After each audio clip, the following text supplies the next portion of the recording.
यह कल की जो घटना थी वह उसमें मुख्य बिंदु यह था कि वर्ष 2024 में एक एफआईआर की गई थी जिसमें मुख्य आवेदक थे सुनील राजपूत और आशीष राजपूत, और उनके कहने पे ही ये एफआईआर की गई थी।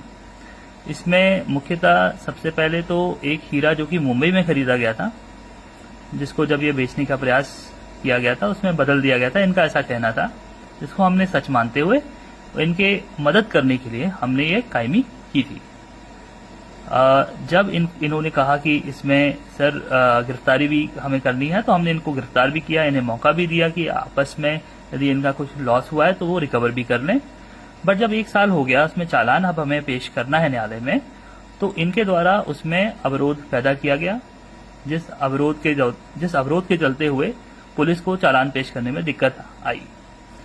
जब हम इसका चालान कल दिनांक 12 जुलाई को पेश कर रहे थे, तो न्यायालय के सामने सुनील राजपूत, आशीष राजपूत और करीब 15-20 उनके गुंडे न्यायालय के सामने आ गए और उन्होंने पुलिस को ये कहा कि हम आरोपी को न्यायालय नहीं जाने देंगे, इस आरोपी को आप हमारे हवाले कर दीजिए, हम इससे न्याय खुद करेंगे, जो कि आप सभी जानते हैं पूर्णतः गैर कानूनी है और कोई भी पुलिस ऐसा नहीं कर सकती है।